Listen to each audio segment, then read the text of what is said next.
ሰውነቴ እየቀነሰ መጣ። እኔ ህመሜን ለሰው ማሳየት አልፈልግም፣ ሰው እንዲያቅብኝ አልፈልግም። አንዳንድ ጊዜ ደግሞ ስጋ ያሳያል። ትልቁ ችግር እሱ ነው። ጃኬት ብትደረብም ይታያል፣ ውስጥ ያሳያልና ጸልዩልኝ። እኔ ኢትዮጵያ ህዝብ አንድ የሚማጸነው አንድ ለኢትዮጵያ ህዝብ መናገር የሚፈልገው ከእግዚአብሔር በታች በእናንተ ጸሎት፣ በእናንተ እንባ፣ በእናንተ ምርቃት ነው እስከዚህ ያለሁትና አሁንም እግዚአብሔር በዛ መንገድ ያቆመኛል ብዬ አስባለሁ። አሰላሙ አለይኩም ወራህመቱላህ ወበረካቱ። ሐባይቢ እንዲያውም ክርስቲያን ወገኖቼ ሰላም ብያለሁ። ማስተር አብነት በመልካም ስራ የተቸገረን በመርዳት የታመመን በማሳከም ምናውቀው ማስተር አብነት በአሁን ሰዓት ላይ የጤና ችግር አጋጥሞታል። እሱም ማስተር አብነት እኔ ምንም አይነት የገንዘብ ድጋፍ አልፈልግም፣ እናንተ ግን በጸሎትና በዱዓ አትርሱኝ፣ ዱዓ አድርጉልኝ እያለ ነው። አላህ ሙሉ ጤናህን ይመልስልህ።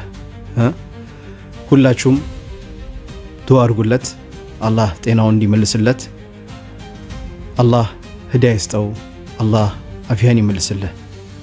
ማስተር አብነት እንደታመሙላችሁም ሰምታችኋል ብዬ አስባለሁ። ጸሎትም አድርጉልኝ ብሏል። በዚህም ከዚህ ጋር ተያይዞ እንግዲህ የ3 ቀናት የጾም ጸሎት ታውጆለታል። በጎፋ ዞን የቡልቂ ከተማ ነዋሪዎች ለማስተር አብነት ከበደ በአደባባይ ጸሎት እያደረጉ ነው። ከዚህ በፊት በጎፋ ዞን በደረሰው የመሬት መንሸራተት እንግዲህ እዛ ስፍራው ድረስ በመሄድ ማገዙ ይታወሳል። ይህንም አስመልክቶ ነው እንግዲህ በአሁኑ ሰዓት ጸሎት እያደረጉለት የሚገኘው። መላው ኢትዮጵያ ህዝብም እንግዲህ ለማስተር አብነት እንጸልይለት እየተባለ ይገኛል። ጋይስ ለማስተር አብነት መጸለይ ያለብን ሁላችንም። እኔ እንግዲህ አልሰማውም ነበረ። አንድ ቀን አስታውሳለሁ ወደ ቲክቶክ አዋርድ ሁላችንም ሄደን ማስተር አብነት የተናገረው ነገር እውነት ልቤ ላይ ትንሽ ከበድ ብሎኝ ነበር። ጠይቄውም ነበረ ደህና ነህ ወይ ብዬ ማለት ነው። በጣም ተጨናንቄ ነበር የዛኔ ከመድረክ ሲወርድ ማለት ነው የተናገረው ቃላት ማለት ነው። እና አሁን ደግሞ ጸሎታችን ያስፈልገዋል ጋይስ። የሰው ጸሎት የህዝብ ጸሎት እንደሚሰራ እኔ ራሴ በግል አይቼዋለሁ።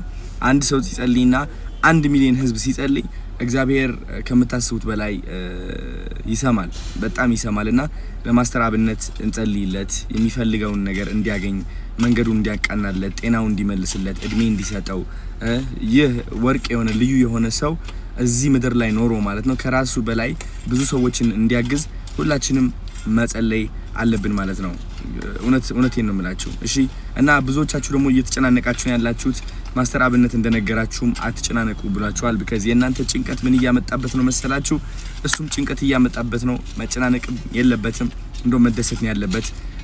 ማስተር አብነት እስካሁን ላረጋቸው ነገሮች ሴሌብሬት ነው ማድረግ ያለብን፣ እንደውም መሸለም ነው ያለባችሁ። ደስታ ላይ እንዲቆይ አወንታዊ የሆነ አስተሳሰብ ላይ እንዲቆይ በተቻለን አቅም ማድረግ ይኖርብናል ማለት ነው። ሰፖርት የምናደርገው በዚህ ዓለማዊ ነገር ብቻ ሳይሆን በመንፈሳዊ ነገር ነው። እኛም ሰዎች ነንና ዓለማዊ አቅማችን ዝቅ ያለ ነው እውነት ለመናገር because ከዓለማዊ በላይ መንፈሳዊ ይበልጣል። ስለዚህ መንፈሳችን ላይ ሰርተን የማስተር አብነት መንፈስም እናስተካክለውና ቀጥ እንዲል እንዲቆም ህይወቱ እንዲቀየር ጤናማ እንዲሆን እንጸልይለት ሁላችንም ተንበርክከን ማታ ማታ ከመተኛታችን በፊት ማለት ነው። ወዳችኋለሁ።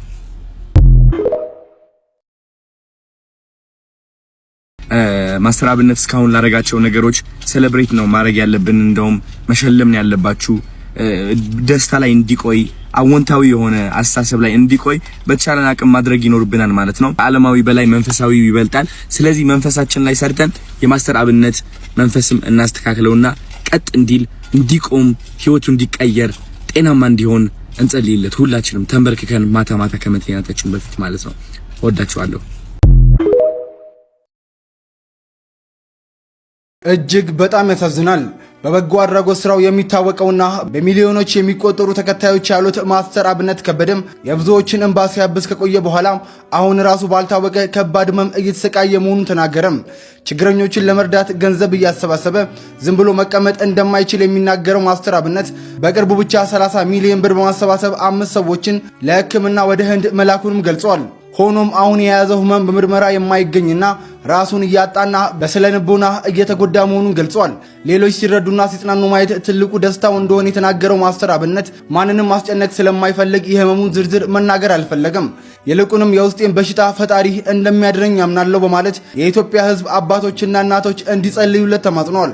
ወንድማችን በሙሉ ጤንነት ተመልሶለት በሙሉ አቅሙ ወደ ስራው እንዲመለስ መልካም ምኞታችን ነው። ፈጣሪ ረጅም እድሜና ጤና ይስጥክ።